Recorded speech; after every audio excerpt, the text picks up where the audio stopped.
What's going on, everybody? Welcome to this week's episode of the Reseller Greatness Podcast. We have a young man on with us today. I think you've been with us since you were about 19 years old. You're 20, about to turn 21, but do not let the age fool you. This guy has a tremendous amount of knowledge that he has acquired in his very short time on Earth. I'll say it straight up, Jamie. I know just about everything, and you know everything that I've known so far. I have not been able to catch you slipping, and that is very high praise. You know everything about vintage. You have an immense Rolodex, which I want to get into. Your good friend Arwin was over here in the States for 2 weeks. I cannot stress enough the praise that he gave to you.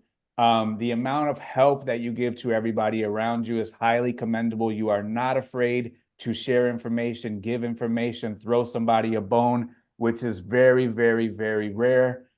You are overall a very helpful guy. You host the UK Clothing Call in the group, and those are clinics. Every time you run one of those, they are clinics. Your soccer jersey knowledge far outpaces mine. You have an encyclopedia in your brain, my friend.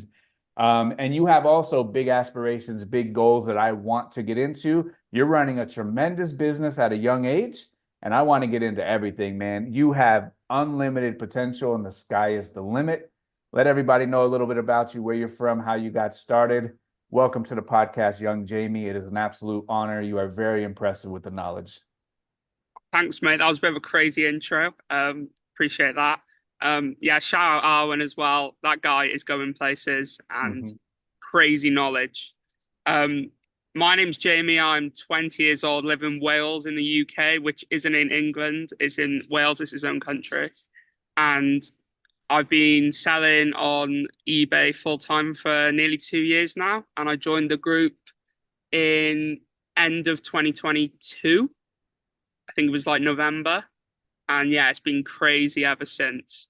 Learned a lot in your from your knowledge and everything. The calls alone are crazy. And yeah, I started selling clothes. I was a big Depop seller for a while, and then I pivoted and I was like, right, all the money's on eBay. I'm gonna go full on eBay because I was like, there is no point me doing cross listing from one. I heard you say in a podcast or something, you said something along the lines of, why would I, eBay only knows I've done this amount of listings. They don't know if I've listed on other platforms. Sure. They're none the And wiser. So yeah, all and of it and in and that. and I also don't want to list items that are not going to sell. And technically Exactly. speaking, when you list them on another website, technically speaking, they are not going to sell on one website or another. So in my mind, I'm just going to use that time to put up more listings on eBay, get more hooks in the water. So you've been at this for a little while. You say you're open about the numbers. Ballpark, how much you do last year, how much you're going to shoot for this year. I did like 170K in sales on eBay last year, a little And over that's that. And then that's this year, pounds, right? yeah, that's Great British pounds, no dollars in here, sir. But Sorry, sir. Sorry, sir. So pounds to USD. So that's 215,000 US dollars. The only currency that matters, Jamie. $215,000 as a 19-year-old on eBay with very low overhead. So I'm pocket watching. The bank is looking nice for you, my friend. So I'm very happy to see that. So how long have you been doing this exactly, selling? Is that something that you've always done? Because you're pretty young. Like, how did you fall into this? straight from school, I finished school when I was 16 during COVID. It was 2020, and then it was lockdown and everything. And my mum actually owns a charity, so she had her own thrift store. We call them Mhm. charity shops over here. Yep. So I was seeing on YouTube all like the standard like reselling videos of like Gary V, Trash Talk, love that. And then I saw your podcast you did, like your first one, and I was hooked. I was like, this is crazy knowledge. And I started because I was like, oh, I don't want to start selling on eBay until I'm like a bit older. So I was like, I'm gonna for the charity, I'm gonna test stuff. So we get donations in and we get loads and loads of clothes through. So I used to process it. Anything good I'd put online. And I remember there was this it was a 1996 Adidas Newcastle United jacket, which is a football team.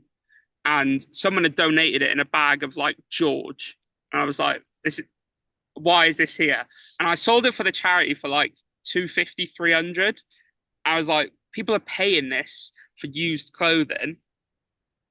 Because I'm a big football fan, I was like, this is crazy. Someone is paying 250 to £300 for a used jacket. And it blew my mind and I was hooked. So I literally was like a sponge. I was soaking up all the information and I was going, right, I need to research all this. I need to, so when the lockdown's restricted, I go to the boot sales, smash charity shops. And yeah, that's what I did. I just consumed a lot of knowledge. All right. So in the beginning, you were listing items for your mom's charity shop to sell for her over there. And then after that, once you kind of figured everything out, you started going out on your own, getting stuff at car boots, which are flea markets, getting stuff at charity shops, which are thrift stores. And then you began to go out and get your own inventory, list your own inventory, and then run your own business from there, right? Yeah, so it was like that. And I couldn't, my mum played a big role in it because I was like 16, 17. I was still learning to drive and it was hard during the lockdown because can't do driving tests. And I passed my test when I was like late 17, early 18. But my mum would drive me everywhere, 5 a.m. at the flea market. Okay. And I was loving it. And I made so many connections through that. And yeah, I really appreciate what she did. Do you still list for the charity or you just list for No, yourself no. now? If they get anything through, I always give them a tip like, oh, this is what this is. Don't Nice. sell it for that. Nice. So that's always been two separate things. Your mom has her own charity, her own eBay, and Yeah. you've been rolling by yourself, Because getting your own inventory. where I am now, my like mini warehouse bit, if you see behind me, this was the charity shop, but Hmm. they had to close during the second lockdown. So I was like, I'll take it over. I'll have my own business in here. And then you opened up your own vintage store, your own brick and Yeah. mortar store, So right? And this building was the brick and mortar. Arwen told me a crazy story. Is this true that you saw my store's Instagram? Yeah. I saw your store's Instagram in when did I open my store? I opened my store, it was like a year and a half ago, 2 years. It wasn't open for long. It was literally open for, I think I opened it for 6 months. And then I was Hmm. like, the decision I need to make. My big decision was, right, on rails or racks, I can fit 2,500 items in here. On shelving method, I can fit 10,000. The Right. rent's going to still be the same. Sure. So what would I rather? And I was like, where I am, there's not a lot of footfall. So as you said in your things, if it rains, there's not a lot of people walking past, is there? Sure. Right.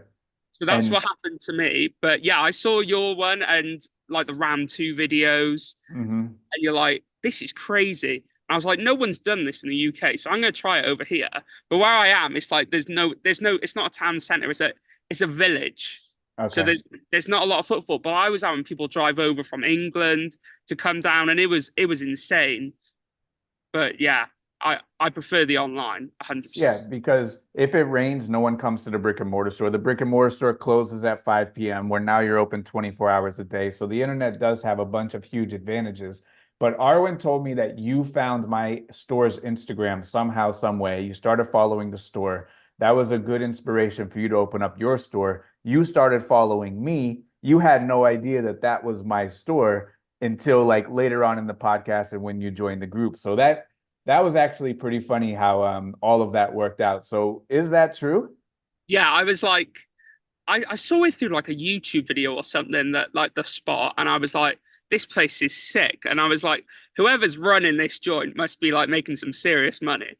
And when you said, oh yeah, this is just the avenue with the stuff that's like not for eBay, and this is just like you said something like the common shirts like the Florida Marlins ones, and Yeah. you were like, I'm just going to put these out, and you would sell them every time. Whereas on eBay they're a hard sell because of the sell Right. through rate. And I Hmm. was like, this is just his side gig. It blew my mind. I was like, how is someone doing this as a side gig alongside such a big operation with the eBay store? Yeah. So, all right. So you had the brick and mortar store short run. You pivoted from Depop to eBay. eBay off and running. How many items are in your store currently? How many do you list? And I guess what are you on pace for? Last year you did 170,000 pounds, 215,000 US dollars. How's business looking nowadays? So I made a big decision. So this is a bit of a long story, but what happened was um, how I used to source my items. I used to source from rag houses. So I made the connection. I literally rung up so many people, drove to these places. Like, listen, before you send it away, I'll give you a price per piece. So I had like three at one time, but then I made the decision to go, right, I don't want to depend on people who are undependable. And I want to be able to go, I want to be able to just buy the good stuff. I don't have to filter through all the bad stuff to get a tiny percentage. So what I did was I pivoted in December, and the highest amount of items out of my store was in Q4 last year. It was like 2,830 something. And now I'm all the way down to 1,400. But we've got over 2,000 in the sold. So the sell-through rate is Nice. crazy. But Insane. I'm only I went all the way down. I was at 50 a day at one point, but I was listing stuff for like 9.95, just to tick the box to say, oh, I've listed 50 a day. But I was like, let me focus. And one of the things we do in the group is you track your metrics for how much you've listed that day as well. So I've Hmm. been tracking my daily ASP. So my daily ASP was going from £12, now it's up to like 42. Nice. So it's nearly quadrupled. And what I made the decision in on Boxing Day last year to go, right, I've had enough of sourcing all this bad stock just to get a little amount of good stock. I've got a fair amount of knowledge. Let me source from online because I was getting a good amount online. And then the top up was the stuff from the rag houses. I was like, I don't need to spend like 8 hours in a rag house on a Friday to get like one item worth £100 when I can sit at home anytime during the day and buy something online, rain or shine. And that was a big moment for me when I realized. So I went from 50 a day, I went back down to 10. I was like, I'm going to go all the way back down to 10 because I wasn't happy with my Q4. I wanted a bigger Q4. So I'm going to go Mhm. down to 10. So I started off the year consistent, still haven't missed. And I was like 10 a day. Then I bumped it up to every 2 months, like by five. So now I'm at 30 a day, but it's Wow. 30 items a day at like an over £40 ASP every day. Wow. So So it's a big thing, you yeah.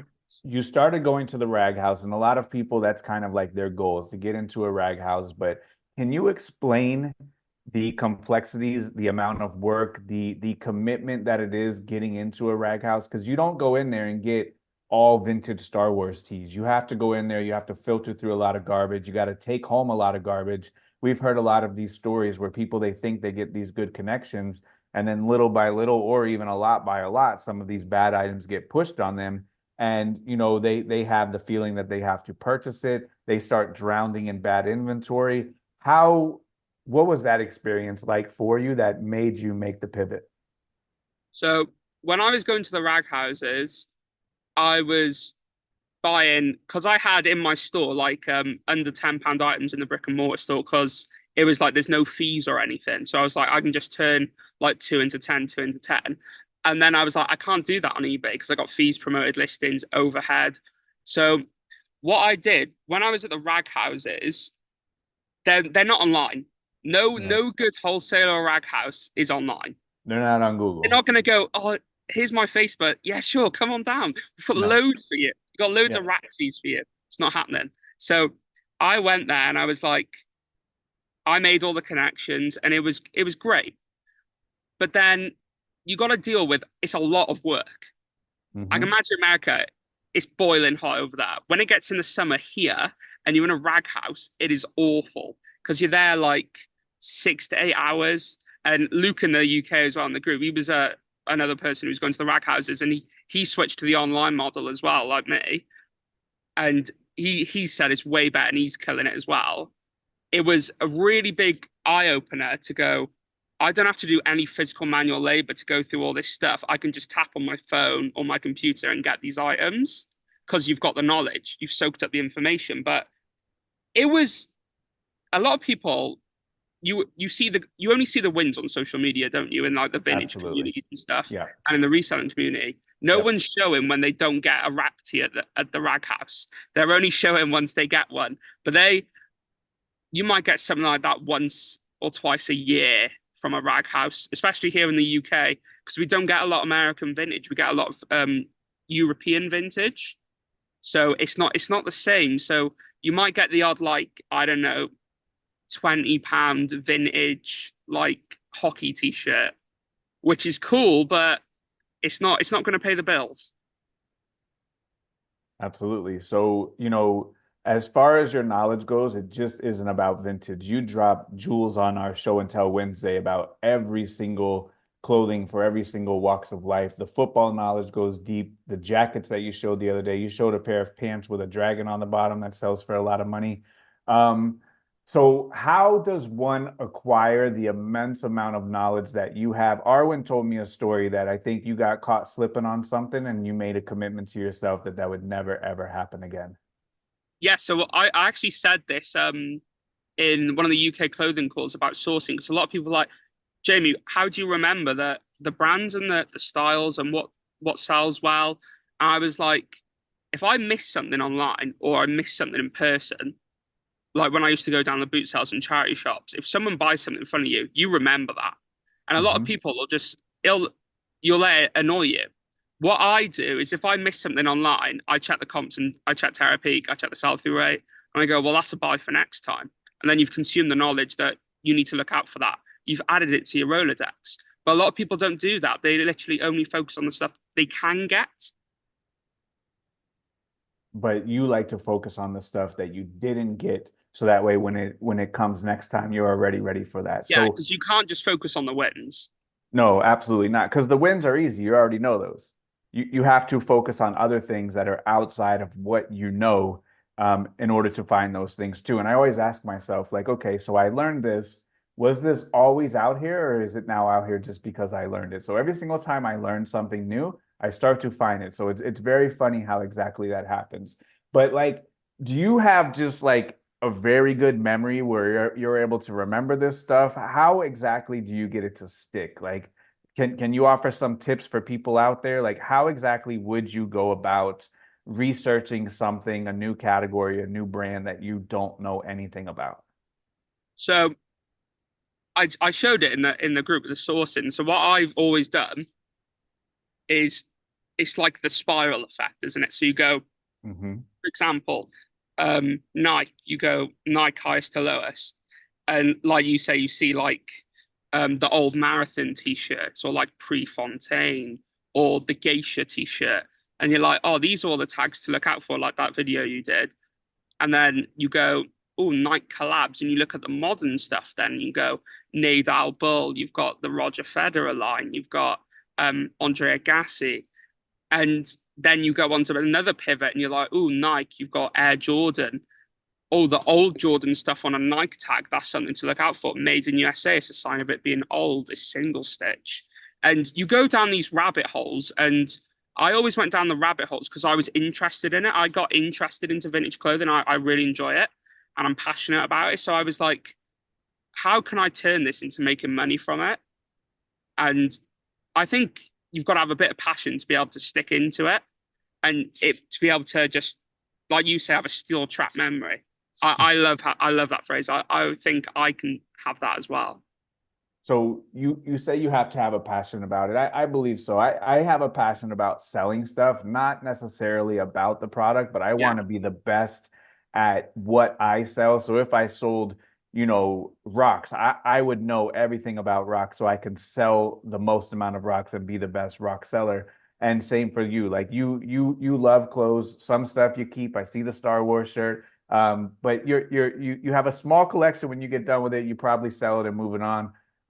You have large aspirations for the business. You want to make 1 million pounds, not dollars, 1 million pounds. Profit, And yeah, profit, yeah. profit, 1 million pounds profit. And I know sometimes you've talked about it, you've brought it up.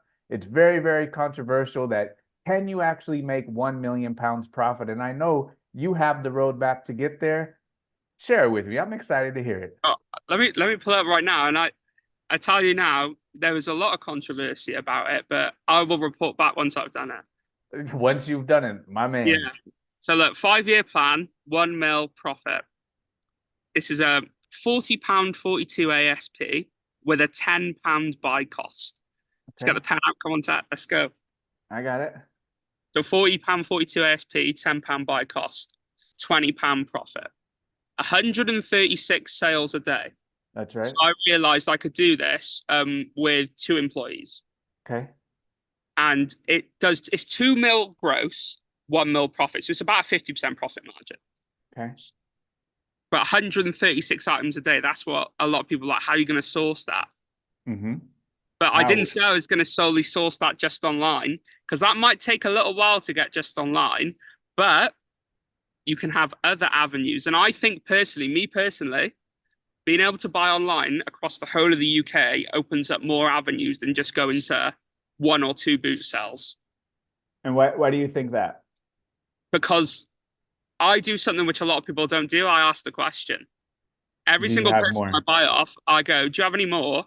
That's right. That's the magic Here's my question. phone number. I give my phone number to every single person I buy off. Here's my phone number. I'll buy more. Thank you. So is your phone blowing up with people Oh, that are every day. calling you?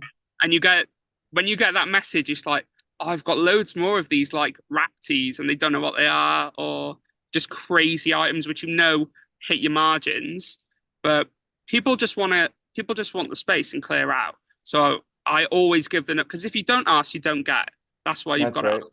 I believe in that. And in the group, I tell it all the time. I say, hey, you guys got to tell me what you want to know. It's like Christmas at my house. You don't ask for nothing, you don't get something. But if you ask for something, it'll be underneath the tree. So I agree with that fully. If you don't ask, you don't get it. So how often, though, do people call you and they just have a massive amount of garbage and you got to give them the good news? How do you let someone off and go, you know what? I'm not interested in these? I just say, thanks for the offer. It's not something I'm looking for. Let me know if you find anything like I've bought off you previously. You got to be polite to people. You got to be nice to people. At the end of Absolutely. the day, they're selling it to you, and they're doing a sort of favor to you, looking around their house for this item you desire. And I've had crazy deals of like vintage t-shirts and everything come from just asking the question. Yep. Do you have more? And I do that at the flea market a tremendous amount, and it always, always, always comes through. All right, so let's do a little bit more math here. You have 1,400 items listed. You have 2,000 sold, right? Currently? Yeah, let me just pull up the exact numbers tag. Yeah, no, I've got 1,560 listed because the Okay. listing goal has upped and it's 2,000 on the dot sold. Wow. All right, so you have a crazy sell through. So to be able to sell 136 items per day, how big of a store do you reckon you need? Um, I reckon I worked it out, it's going to be well, it depends on the sell through rate, but I'd say between 10 and 13,000 items, a Yeah. 1% sell through. Yeah, that's what I got. 10,608 items Yeah, on the I low reckon end. that's So 10,608 items on the low end that you're going to need. Do you think you can maintain the same velocity though with 136 sales a day? How and 100 and probably 50 items being listed per day? Do you think? Yeah, because Because here's my thing as well. that's mad, Jamie. That's mad to have that kind of velocity with a 10,000 item store. It's mad, but it's doable. And I think personally, I said I'd have two members of staff. So I worked it out as like I do 76 listings or 75, someone would do 65. Mm-hmm. Or we'd have a bit more just to do a draft bank for the Mm-hmm. weekends. Because I do 8 days of listings in 5 days currently. So I Nice. can have Saturday, Sunday off from listing. So I can just source solely online and have a social life. And then one day a week goes to an emergency draft bank. So what I would do is have one person do listing, another person would do packaging. So the Okay. person who's doing listing would do photography as well for that stuff. And then Okay. I'd have my own as well that I do listing photography for. And then you got one person shipping and packing. Can you Yeah. fit 10,000 items where you're at now, or you'd have to get a bigger space? I can fit 10,000 in here. I've done the maths on the shelves, Nice. full capacity, the front bit, but I've also got a back room as well. So I could probably get an extra 2 to 3,000 in there. Oh, so you don't even have to expand infrastructure or anything, Oh or the no, back room can be low cost, no photographs. cost. I had when I was doing the volume game before Boxing Day last year, I was going to move into a warehouse this year or next year, Hmm. uh, to a 3,500 square foot one, which I could Hmm. fit without a mezzanine floor, just 30,000 items, Yep. but I could fit 60,000. 60,000? Dude, you would be a bajillionaire if you were able to I have was like, 60,000 items. 60,000 items would be a lot of hassle. sorting Yeah. that much. And I don't know if I want all that. So, all right, 10,000, roughly 11,000 items, 10,000, 11,000 items. You've outlined how many staff you need. You've got the building, you've got the infrastructure. Where are you going to get time to source 150 items every single day individually? So I source currently, um, my day's done pretty relatively like physical work is like 3 to 4 hours to do process 48 listings currently and do all my packaging, everything. And then I just snipe on and off for the rest of the day. And I know the max I could probably get during a day online currently, with the amount of time I spend, is probably consistently a day, 70 to 80, if I went full blown at it. Because at the moment, I'm stopping because why would I buy more than I need? Yeah, There's no point because that's where your profit's going. absolutely. Sure. So every single day you find 70 or 80 items on average? No, that's what I could do because at the Oh, moment gotcha. I only snipe because I moved up to 30 on June 6th from 25. So I'm Hmm. doing 30 a day now and I buy 34 a day. So the extra is 34.7 a day for the week. So the Okay, extra 40 for the week go into the emergency draft bank. But gotcha. I get loads on a weekend. Weekend is popping for online sourcing because more people are at home listing. Hmm. And I know you pass on a bunch because you guys got a sniper chat and you throw deals to everybody out there. So I Yeah. know you are passing on a bunch. And if you were to buy all of those, I can see you potentially getting 7 or 80. I got a question though. You guys, snipers, getting it done, is there any worry that that could come to an end? Yeah, I've thought of the thing that my best possible way, the money where the money is sourcing online. But I know I could tip my hat back off the stand and go, right, I'm gonna go to all the car boot sales. I'm gonna just because the doors aren't closed with my suppliers either. And I've got a lot of contacts, which I could get a lot of clothing, but I would just have to do more volume to outweigh the margins. That's right. But my time is best well spent at the moment, focusing on the higher profit items. And all the people that you've been buying from sniping, like you said, you've been keeping their contacts, writing down the phone numbers, writing down the emails, and even then you can check in with all of those people from Yeah. time to time too. And if you've done hundreds or thousands of buys, you could just send out a text message to 100 people a day, see what they got, and then those people can in turn do deals with you too. And you could just keep that thing rolling over, once every 3 months and just check back with people once every 3 months and have those people deliver product or send product as well, so long as you continue to do good business. So it's a very fascinating model. For me, I'll be honest, man, I would be too scared to have all of my eggs in the sniping basket. But I guess get it while you can, right? And then if something changes, you figure it out, right? Yeah, at the end of the day, if it's going smooth sailing and everything, there's no point in changing. A lot of people will just go, everything's going really well, let's change it. Sure, absolutely. But we've got to stay consistent with the plan. And that's what I used to do. I used to go, everything's going really well. But then you see someone else do something, you're like, let me just add that into my business. So I was Yeah, like, let me just do stuff selling at a 20% off coupon. Let me just do 40% because I'll get double the sales. That's not what happens. sure. Yeah, you But you get yeah, roughly the gotta same amount of sales and less money. yeah, exactly. You're taking a pay cut right there. Absolutely. All right. So very fascinating. So at the 5 year mark, you want to be able to pocket $1 million, huh? Yeah, and then go into other avenues as well. So I said to be 5 years from this year or four Mhm. years. So I'd be 25, And what 26. what are you going to do with all your money? Because I'm sure you're stacking it in the bank. Your costs are low, low cost, no cost. Young guys still hanging out at home. What are you going to do with all your money? Look after my family and go into other avenues like property as well. Nice. You've been studying up on that stuff? Yeah.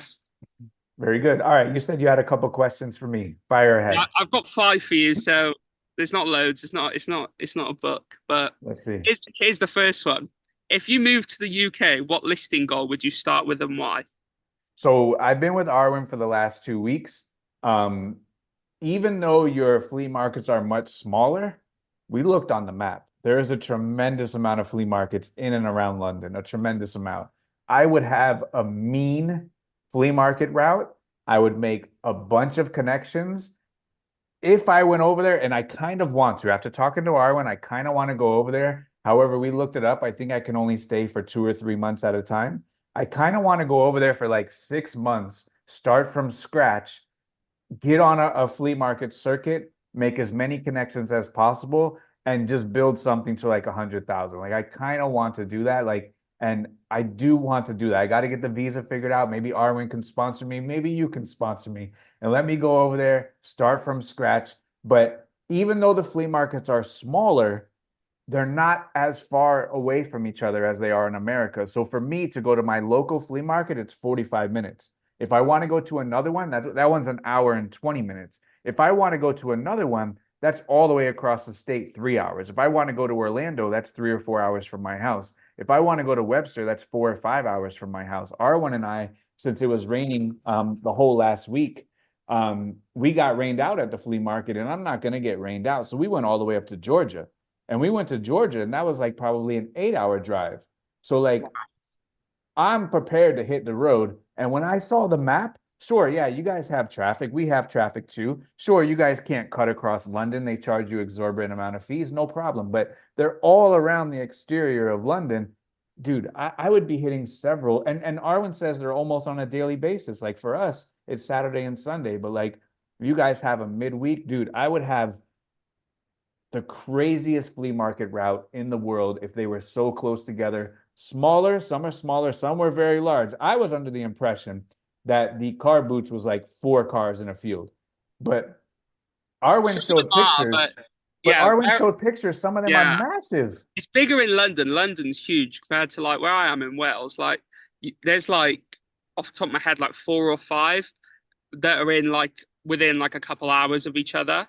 But then if you were to go North Wales, which is like right at the top, I'm in South where the capital is. There's probably not as many because it's more of an older community and everything. Mm-hmm. But down here in the South, yeah, there's like four or five, and there's And one big one. And I know the weather is a little iffy because it rains a lot, but that's Yeah. where the connections come in because the people who go to the car boot as a business, they're still sourcing, they still need to make money. So, like, dude, after talking to Arwen for 2 weeks, there's no doubt in my mind I can go over there, go to as many flea markets as possible and set up those connections. No doubt in my mind. And like that is something that I want to do. I just got to figure out the visa situation. I'm going to go there first for leisure, have fun, but I might come back to rock and roll. Don't worry. Oh, I can't wait for it. This moves on to another question, which is I know Arwen was saying he was showing you the ropes of Vinted, my favorite platform, but where is it? Do you think you could run a big eBay clothing business in the US solely from sourcing online? So if you didn't go to flea markets, anything like that? Absolutely. And I know websites that do. Low Teak ATL, he runs a great business just off sniping polo online. There's a bunch of people that I know personally that just sit and snipe concert shirts, sit and snipe polo. I know a guy who sits and snipes Patagonia all day. I believe that if you have a true expertise, you can snipe online and you can make a living. The biggest seller that I know does $20 million a year on Amazon, sniping all day on eBay.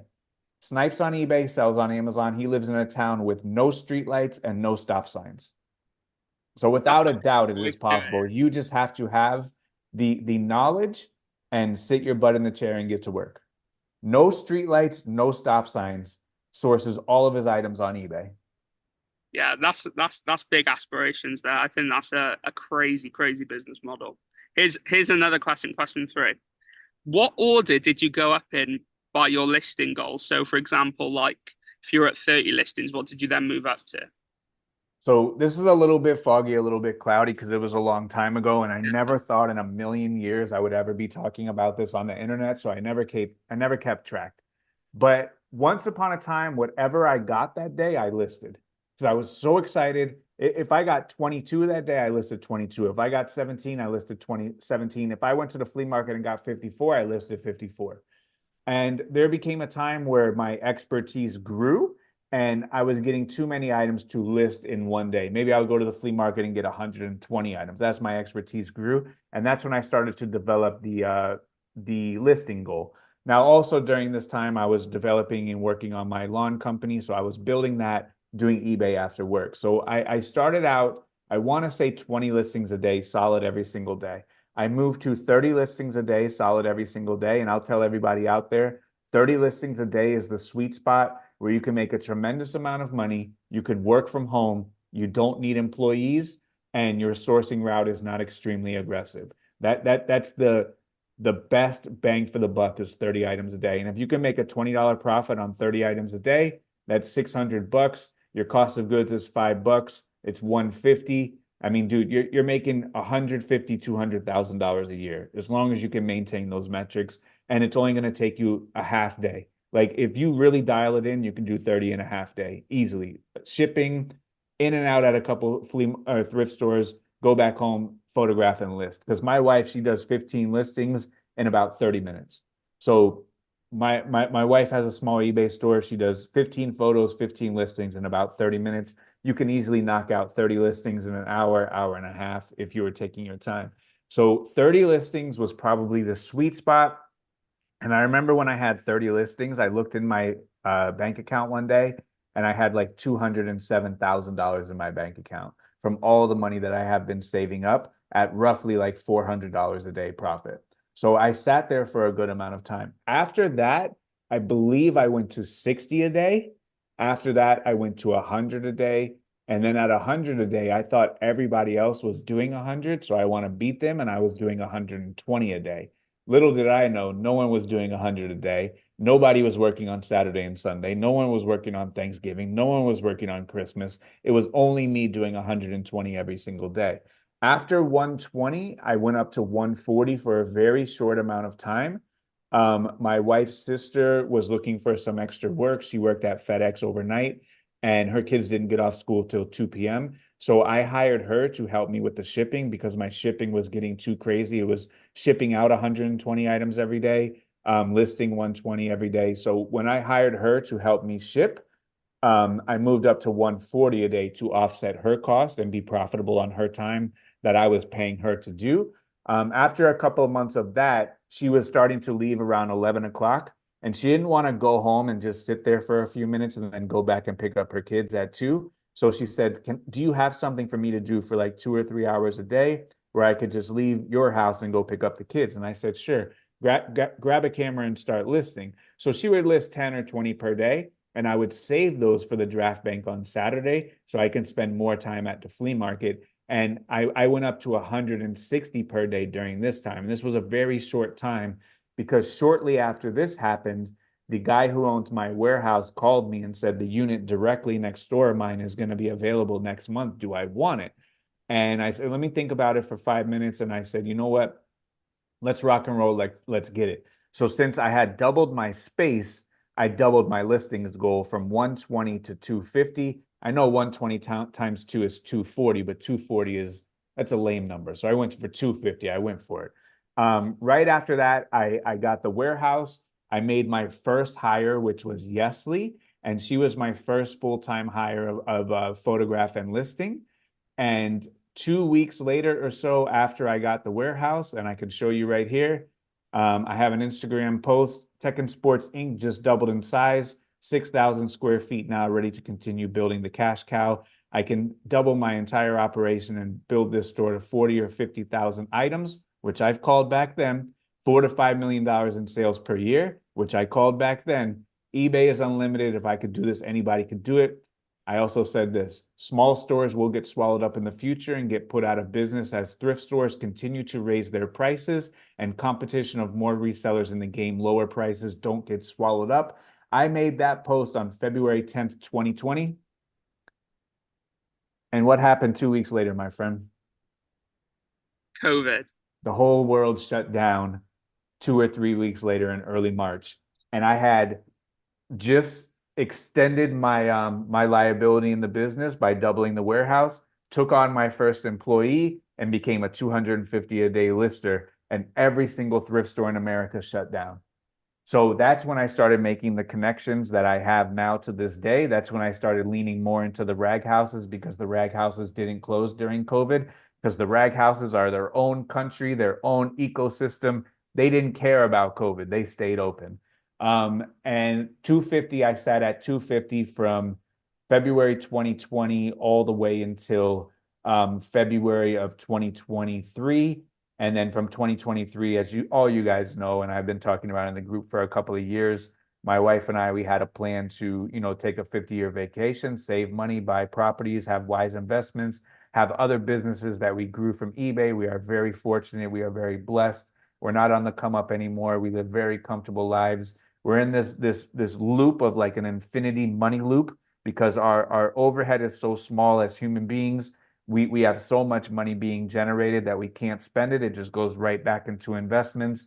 And that's why I made the decision to start scaling down. eBay world domination was no longer on my plate because I've already achieved it. I was number one in every single men's clothing category. The listing quality report came out on April 15th, 2021. And I remember that date. That was the best and the worst day of my eBay career because when I saw I was number one, it's finished it over. The pursuit was done. And then I asked myself, because I have to sign a 5-year lease for my warehouse, do I want to do this for 5 more years? And the answer was no. Like I never did eBay to make the most money. I did eBay to have the best store. And once I had the best store, I need to find something else to be the best at. And a part of like starting YouTube and building this podcast, I want to have the best podcast. I want to have the best YouTube channel. I want to give the most amount of knowledge. I want to give the most amount of information. I want to have the best eBay group with the best coaches, with the best knowledge for the cheapest price, a fire hose of information. That's exactly what we have. So I always chase being the best. I never chase money. So I guess uh, long answer would be list what I found that day, 20 a day, 30 a day, 60 a day, 100 a day, 120, 140, 160 for a very short time, and then 250 for a very long time. And then now I scaled it down as I've outlined to all of you exactly how it was going to happen. And on May 1st, 2024, all the clothing was removed from the store. I had roughly 10,000 pieces from 53,000, sell 100,000 items a year. And now I just list 20 hats a day for fun. That is a crazy answer because I think it's just insane that like everything you said is sort of like you've gone, right, I'm gonna have these crazy goals and everything. And I'm sure people doubted it. And Yeah. I remember when people used to doubt the grey background. And Now it's everywhere. People used everywhere, to make so much fun. Even in the UK, everyone's got the grey backgrounds. Jamie, for years, people used to make fun of me for having an off-white background for years. And now you search eBay, every item that sells has the background. Yeah, I can relate to that because I get clammed, and this is a big controversy here. I list from phone, and I take Oh, photos on phone. but you But don't the use the photos computer at faster on all? the phone. Yeah, I don't. I use the computer just to go on the calls and do my shipping. It's all from phone, and I'm quick. I'm quick. I believe you're quick, but you could be quicker on the computer, my friend. I'm hopeless on the computer, mate. But yeah, I agree. There's doubts with it, but you went right, huge goal because what's the point of just going, oh, I don't want to be number one on eBay. I'll aim for like 10th or I'll aim for 20th. There's no point in that. You need to aim to be the best because if you aim to be the best, you will be the best. I absolutely subscribe to that, but also at the same time, the beauty of eBay is it allows you to build the business that you want around the life that you want to live. So like, some people have kids, some people have families, some people have jobs, some people are older, some people are looking for supplemental income, and some people are looking to be the best. And if you're looking to be the best, you're absolutely speaking my language and everything that somebody who aims to be the best talks about translates to every other business out there. You just have to do like less of it, but still take all the principles of being the best. But being the best required 120 items a day or 250 items a day. That's fine. Be the best at 10 items a day. Be the best at 25 items a day. And then just build the business around the life that you want to live. And that's the best, that's the absolute best part about eBay, in my opinion. What else you got for me, young Jamie?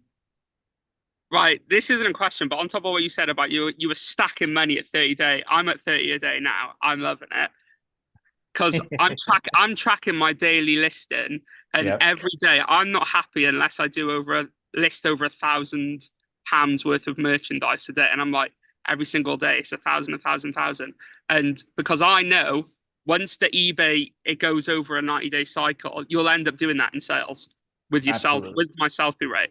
So, Yeah, what if was you your have ASP at 30 a day? at 30 a day, I actually found it in an old text that I sent to someone a long time ago. At 30 a day, the average sale price, I believe, was 52 bucks. It was over 50. I remember showing the screen, showing that it was over $50 a day at 30 a day. Like, That's dude, like £40, yeah. yeah, so roughly around the same, but I was a monster. I was getting starter jackets, there were jerseys, there were great items in there. And people go like, "Oh, well, like you can't find those items anymore." You're absolutely wrong. I put out a video on Monday showing what four, five, $6,000 worth of concert shirts that I found at the flea market. It's still there, like, and every single thing that I put from my flea market hauls, there's no garbage. And like in the beginning, a lot of people, I thought they were waiting for me to pick up garbage that didn't meet the metric. And you guys don't see that. When I go to the flea markets, when I go to the thrift stores, there's no garbage. I do not pick up garbage. I have great connections that take work, and I'm also out there finding great items that I know exactly about. Picking up the polo denim jacket with the red interior, that's 120 bucks. Picking up vintage Levi's with the big E tab, those can go for several hundred. I am not picking up garbage at the flea markets at all. Every single item I put on there, whether it's Lululemon, Lilly Pulitzer, a Acris skirt, a vintage shirt, polo, there's no garbage that I'm picking up at the flea market. I promise you that. But yeah, but the people who want to see the garbage, the ones who want the sympathy, where they're like, "Oh, I'm not doing it as well. I'm not finding anything." They want they want someone else to have that as well. So then go, "Well, it's okay because Tack isn't getting anything, so I don't have to." So Well, yeah, and also the knock is like, oh, well, it's Florida. Profitable inventory is raining from the sky. There's $100 bills falling from the sky, but that's not the case. Like if Florida was the land of plenty, why is not every reseller in Florida a bajillionaire? exactly. Point them out. Point them out. Point them out. But I am on the grind 7 days a week, getting it done, going to do it. And I have news for everybody out there. I took Arwen to Georgia, different state, and we crushed it. We crushed it. We never been there. It was 8 to 10 hours away from my house. Arwen has never been in America, and Arwen absolutely crushed it in the middle of Georgia. Nobody was there. Like we're in the boondocks. No one was there, and we absolutely crushed it in Georgia. And when I do my nationwide tour, I promise you I'm crushing it in a state near you because no matter what, I will find a way to make it happen. Not making it happen is absolutely unacceptable. I think you put you or Arwen anywhere. I said when Arwen comes back to the UK, he's luckily back now because I love that guy. Amazing conversations with him. Adds Mhm. so much value. He knows so much. I would be trembling right now if I was in the shoe niche in the UK. I don't know if Aaron wants me to put this out there, but he's been sending me pictures of the last 2 days. That guy is a monster. Oh yeah, he's been sending me photos of like sports specialties because he's got the clothing store as well, and he's getting like good trainers and everything. It's out there because he's Smashing. going to look for it. Yeah, that's right. You have to go out and you have to go get it. And one of the biggest takeaways that he had from the trip was that when I wake up, I am going out and I am going to get it. I'm not waiting for anything to come to me. I am never waiting. I wake up with a mission that I have to go out there and go get it. And if we are self-employed, we are business owners, we are responsible for our own paycheck. We have a duty and a responsibility to go out there and go get it. You source online. If you do not sit your butt in the chair and source, there is no items coming to you today. If you source Yeah. at the flea market, thrift store, garage sales, if you do not go out there, no items are coming to you today. But before we go out there, we can go wherever we want to go. But unless you've taken the time like Jamie, unless you've taken the time like Arwen, unless you've taken the time like Nina on the shoe call, unless you have taken the time to educate yourself and become an expert and immerse yourself in the product, you can go wherever the hell you want to go and you are not going to find anything. Arwen came over here. He went with my best sourcer. He showed him everything, how to recognize this, how to recognize that, how to recognize this. The guy pulls fantastic United States of America brands in the UK because of what he learned when he came over here. He probably found a jacket that was $120 today at the flea market because of what he learned to look for. And if he didn't know what to look for, he wouldn't have found that item. Because you think he was the first one to see it? Absolutely not. 100 people walk past that item before Arwen goes, you know what? I remember that for the trip. I'm going to pick that up. And that item is a Grand Slam home run that he picked up, and it's going to sell for $120. And it's probably going to sell before we put this podcast out. Was that, out of curiosity, the Redskins jacket? No, I'll put it in chat because I don't want to expose our friend. Yeah, because I was saying to Owen, he did something which I used to love doing. It was in the person's car. He goes, "Oh, is that for sale?" And it was like a Campri Redskins varsity jacket, and I was like, "That's good because the Redskins, they're not called the Redskins anymore, and the logo isn't. It's like banned now, so that's gonna demand a premium." And he was pulling out crazy stuff like player issue, like old rugby jackets, That's which are right. worth Yep. hundreds. And he's just out there. And I think with your sourcing as well, if you don't know it, you've sort of got tunnel vision where you're like, you don't even see it. Like, because like you said earlier, once you learn the brand, it It's everywhere. all of a sudden, whoa, they're in the thrift stores now. That's right. Absolutely. And yeah, that's the name of the game. The more that we can broaden our horizons, and this is another funny one. We went to a thrift store randomly after we went to Chick-fil-A, which he has a hot take. He says Chick-fil-A is better than Nando's. Whoa, whoa, whoa. I promise you. I That's promise you. crazy. He said Chick-fil-A is better than Nando's. And in the chat, if you've had both Chick-fil-A and Nando's, let us know which one is the best. But he says unequivocally, without a doubt, Chick-fil-A is the best. So after Chick-fil-A, we randomly stopped at a thrift store by my house. It was 6 o'clock, 30, 40 people in the thrift store. I cleaned up, but I found I only saw the corner of the tag, this much of the tag. I handed it to Arwen. I said, that's going to sell for $60. He said, how do you know? I said, I already know. It was a Rain Spooner button-up shirt with the Chevy Corvette all over it. And all I saw was a corner of the tag, this much. Went like this, immediately handed it to Arwen. Without even looking at it, I said, that's a Rain Spooner Corvette tag or Corvette print. Look it up on eBay. It's going to sell between 50 and 70. He looked it up, bang, spot on. And he was blown away by just from a corner of the tag, I was able to identify that that shirt was a $60 shirt. But Jamie, we weren't the first ones there. It was 6 p.m. There was 30, 40, 50 people in the store. Everyone was working the store, resellers everywhere. Why did they leave it? Because they had no idea about that particular item at that particular time. And It's that's not the an difference. decision because they haven't learned it. That's it. So They they just don't haven't think learned it's a it. buy. Yeah, And I and and 100% agree with that. and that's okay. If we haven't learned it, that's okay. And one of my favorite sayings is if you're born dumb and die dumb, that's your fault. If you are born broke and die broke, that's your fault. We're all dumb to some extent. But if we continue to lack the knowledge every single day, that's our fault. We're all born as babies and know nothing. If we die knowing nothing, that is our fault. We need to make an effort on a daily basis to improve a little bit every single day, whether it's a brand, a category, a nuance, a pattern, a keyword, a metric. We need to improve every single day. If we stay the same every single day, that's our fault. And the world will pass us by. I called it in the post 5 years ago. The world's going to pass you by. And the most amount of hate that I ever got on a podcast was when I said, everything is going to go up once they started printing all the money. Inflation is coming. Your insurance is going to rise. Your mortgage is going to rise. Your gas is going to rise. Labor will rise. Thrift store will rise. eBay will rise. Expenses, polybags, everything will rise. If you continue to do the same as you're doing today, you will make less money and you will go out of business. That was the most amount of hate I have ever received on a podcast. But look around the world right now. Those that remain the same back in 2020 are no longer here and they're out of business. Unfortunately, due to the world around us, groceries have risen, gas has risen, cars have risen. My mortgage rose $500 this year. And I'm on a fixed rate, but in Florida, your mortgage is tied to your insurance. And every single time we get hit by a hurricane, the insurance rises, so your mortgage rises. I would be out of business and homeless if I did not continue to improve. And I have a locked in rate. I did what I was supposed to do. But we got hit by two or three hurricanes last year. A bunch of insurance companies pulled out of the state. There's not a lot of options. Your insurance is tied to your mortgage.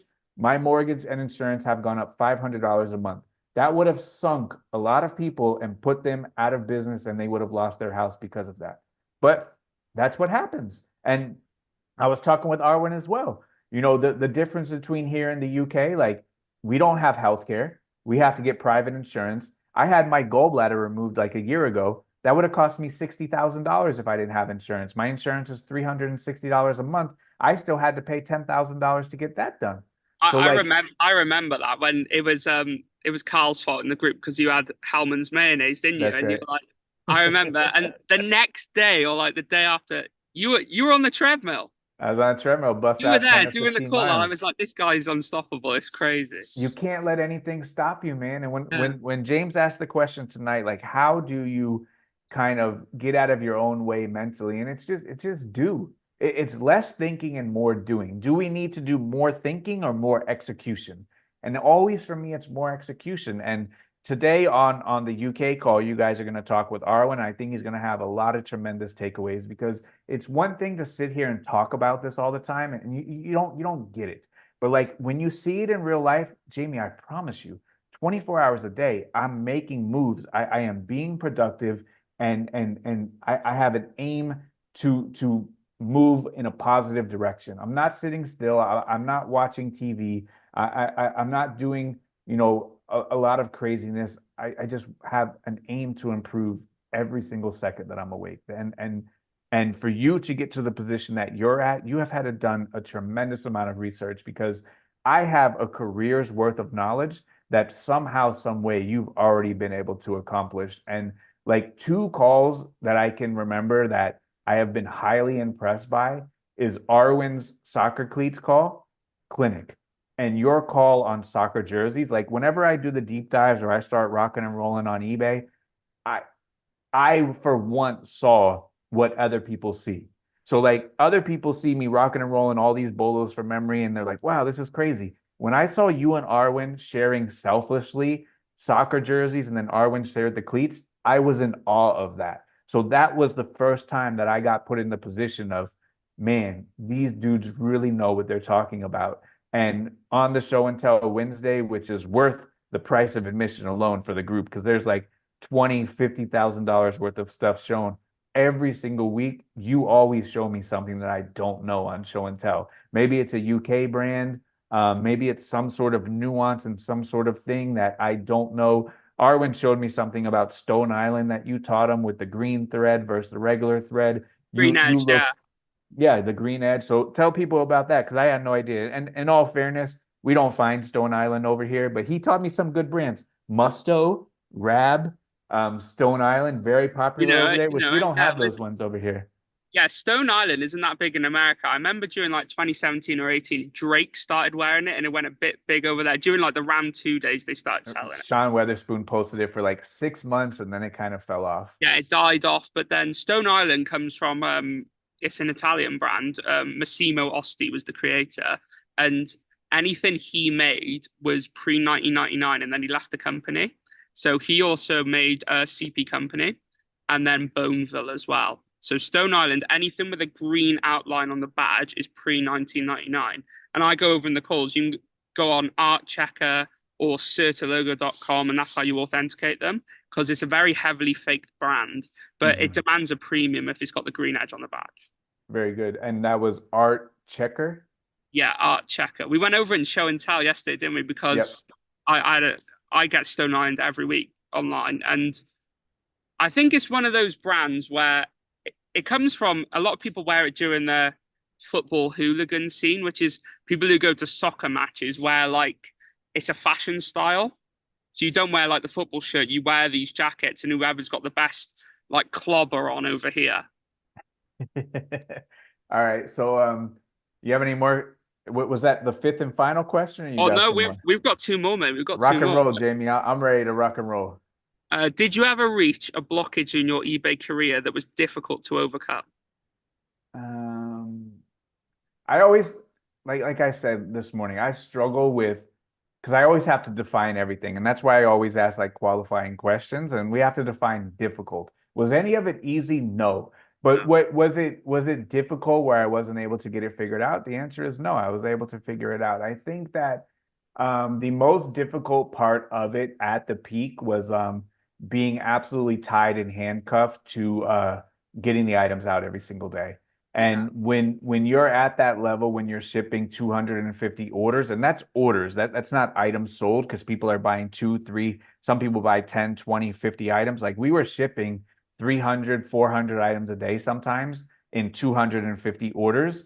The most difficult part was being tied, handcuffed into making sure I got the scan. Because if I didn't get a scan or if the post office didn't come one day, I would have 300 late shipments, and that's hard to swallow at any level. So I think the being bound and tied to making sure that your items got picked up was probably the most difficult part. So like I used to watch the camera at the warehouse like a hawk. Did they get picked up? Did they get picked up? Did they get picked up? It's 1:30. They're supposed to be here at 12:30. We got to start making a plan. We got to start making a move. I got to text the person and say, "Hey, everything all right?" And they go, "I'm not working today." And I go, "Oh, well, who's on?" Well, this person is on. Okay, well, good. We're covered. They're just a little bit slower. All good. Or this person is on. I don't know them. Are they going to give me a hard time with scanning? Now I got to leave my house, go over to the warehouse and wait for them to kind of sweet talk them, help them, convince them to scan my items. It's not good enough just to take on the truck.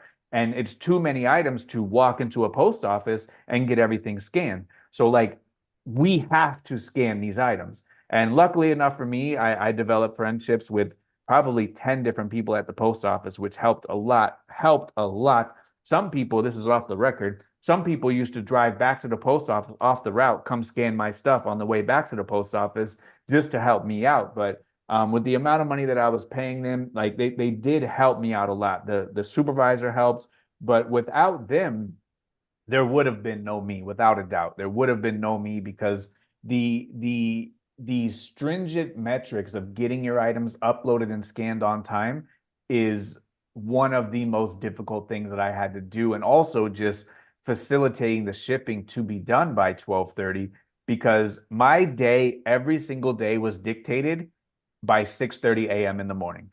So the shippers were to arrive at 7. If my phone got a text at 6 or 6:30, I knew my entire day was finished. They had a flat tire, they had a bad battery, their car didn't start, they're sick. My entire day was dictated by 6:30 in the morning. I would have to drop everything and go ship if they had a flat tire. I'd have to drop everything and go ship if they got in an accident on the way to work. Because for one, I can't have 300 defects, and for two, simply not enough time in the day to catch up tomorrow on getting everything shipped and put away. There's no time. We would have fallen backwards and everything would have crumbled. So the most difficult part was shipping. And ultimately, that's why I made the decision just to scale it down because my entire life, I could not go more than 30 minutes from my house because that's how important it was to be able to ship those items out every single day. And if we would have not done it, got defects, your account falls below standard. Now I'm not selling enough items. I got all this overhead.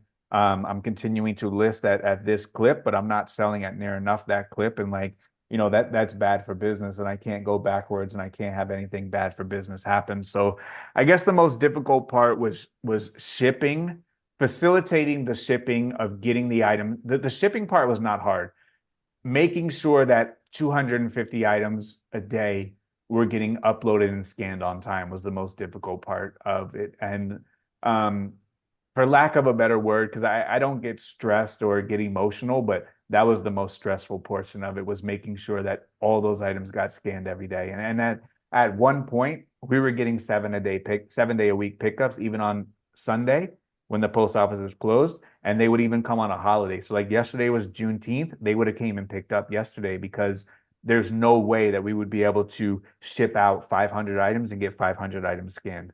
So that was the most difficult part, is facilitating the scan of all those items and not falling below standard. Yeah, that's like it's sort of like it's an uncontrollable as well. And Right.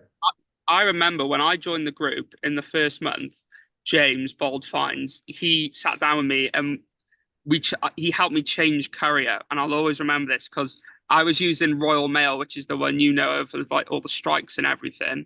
And Hmm. I remember I got a late delivery rate, which put me like damn top rated for like a month or something, which was horrendous. You always want to be top rated. Sure.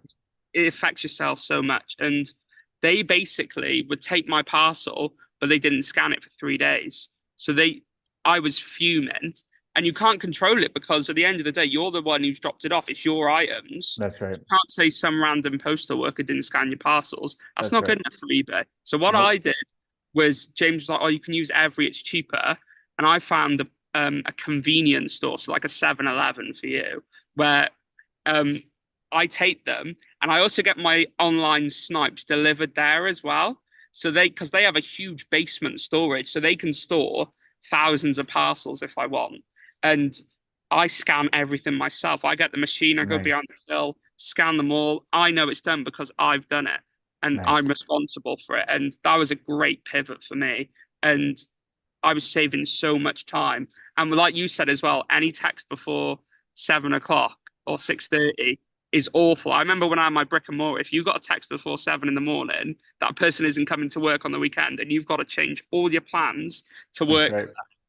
And if it And rains as well, no one's coming in. You're there for nothing. that's right. And like I have a couple pictures on Instagram. Like if my normal person isn't there and there's a floater and they walk into this, they don't want to scan this. They're not Yeah, scanning. And then that's one day. This is the next day. They're not scanning this.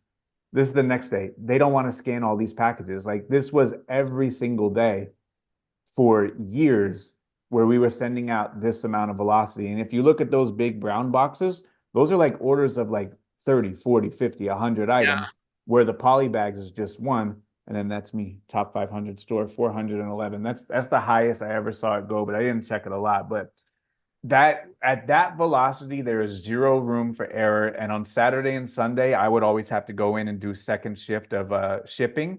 So like during the Super Bowl Sunday night, I'm shipping because it's too many items sold on Saturday and Sunday for them to do it on Monday in time for 12:30. So like I would have to go in there in the nighttime and ship just to make sure that we would be able to get done on time with a cushion. It was just that was the most challenging part of it, was making sure that I was going to be able to facilitate that scan. Yeah, I think that that I 100% agree with that. Right, fifth final question. Hmm. Um, Other than yourself, who held you accountable when you were working so hard on the aggressive listing goal, got all these businesses you're running?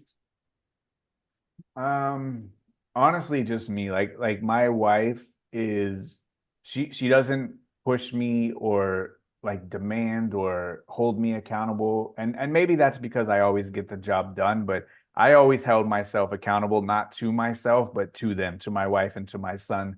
And when I'm, battling every single day for them, it makes it much more easier. Or battling every single day to be number one, to beat the competition, to beat everybody. Like none of this is for myself. I don't do any of this for myself. I don't need anything. I don't want anything. I'm very simple. I have an empty room sitting here. Like I don't need anything.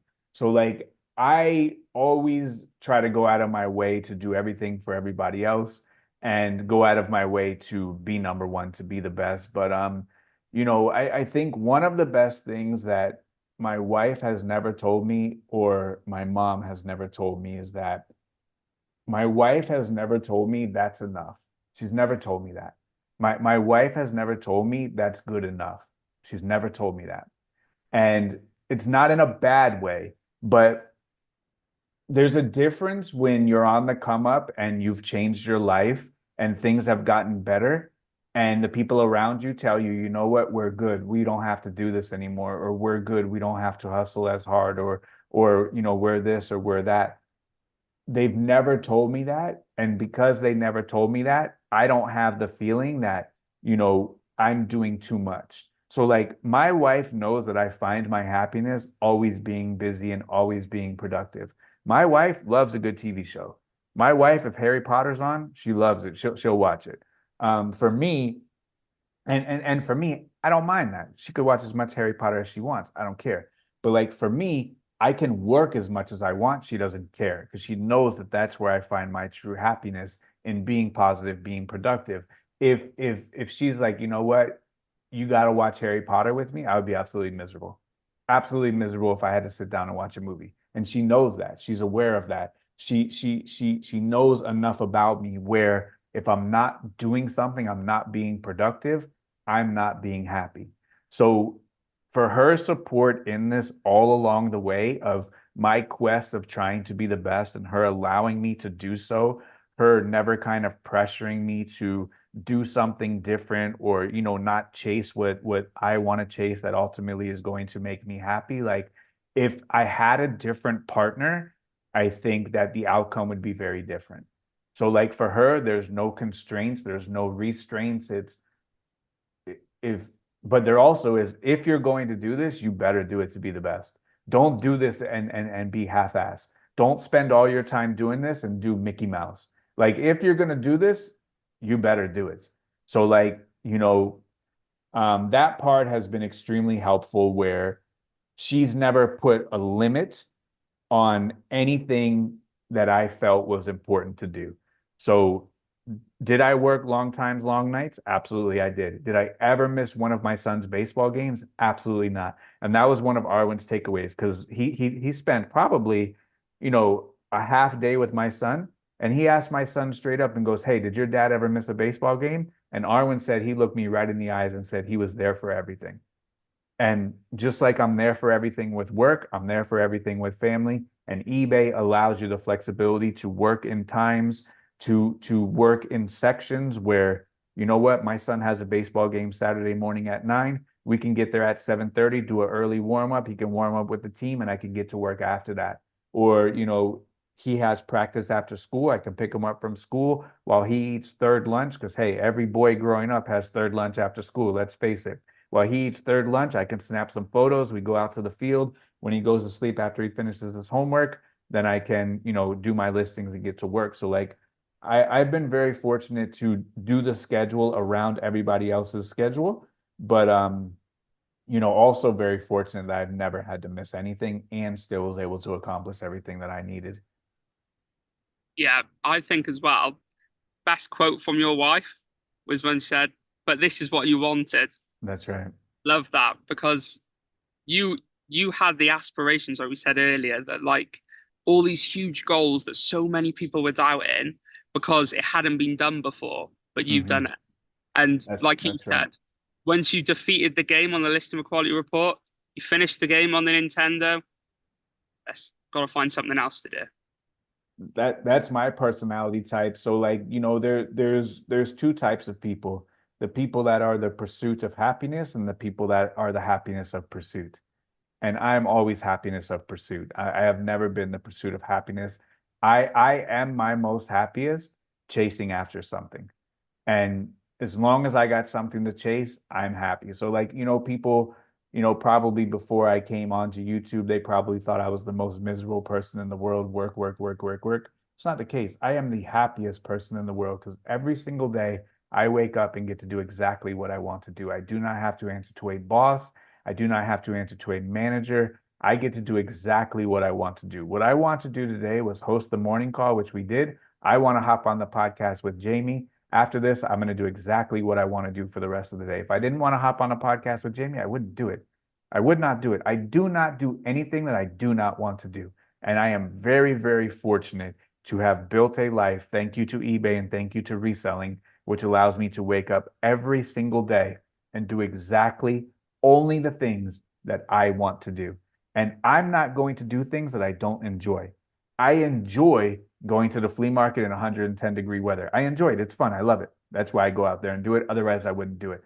I enjoy running the group. Otherwise, I would not do it. I enjoy still listing 20 hats a day on eBay and selling hats a day on eBay. That's what I enjoy to do. Otherwise, I would not do it.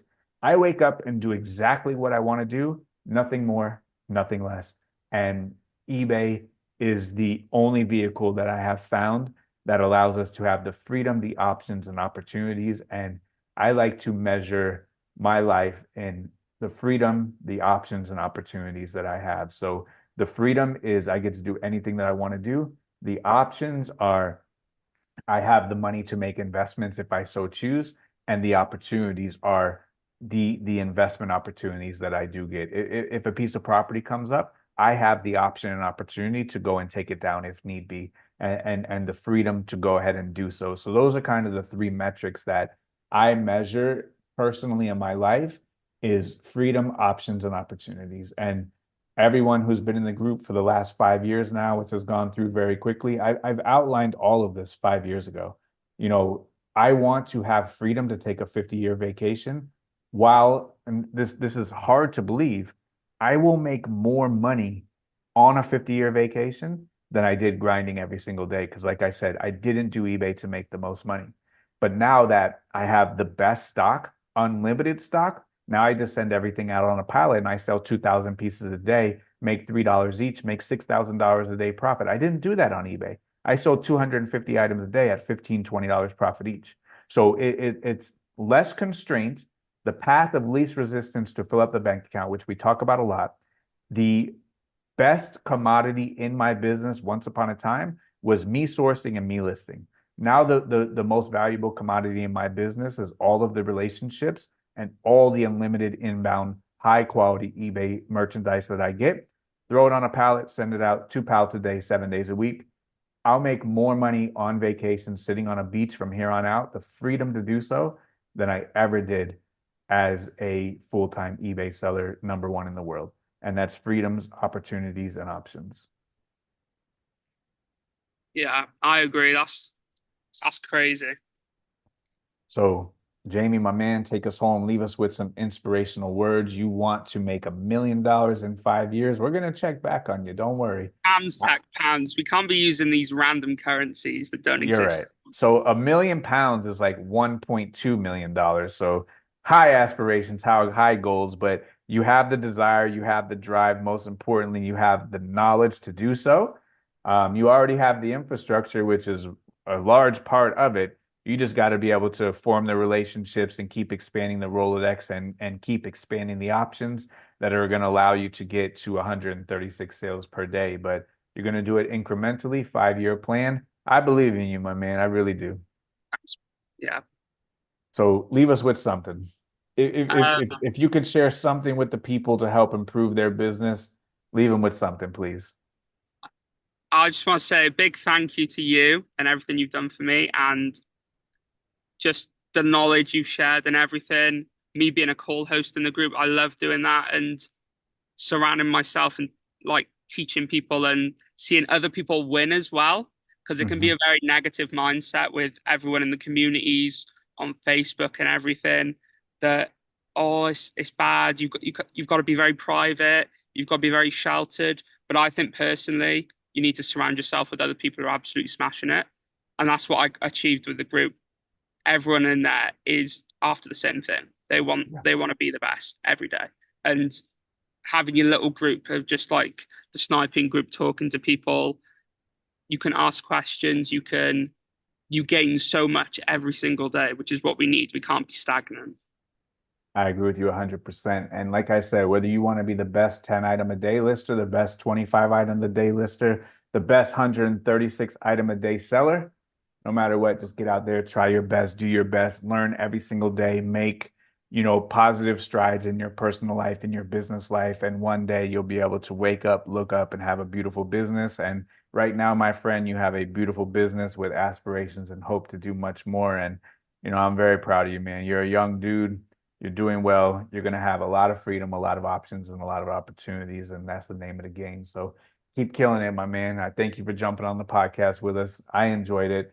Highly valuable, highly actionable advice. And it's one thing talking about it, but it's one thing explaining exactly how to do it. And that's what our aim here to give actionable advice, explain exactly how to do stuff, not just talk about it. So I appreciate it. Thank you, my man. As always, be great. Thank you. Thanks, man.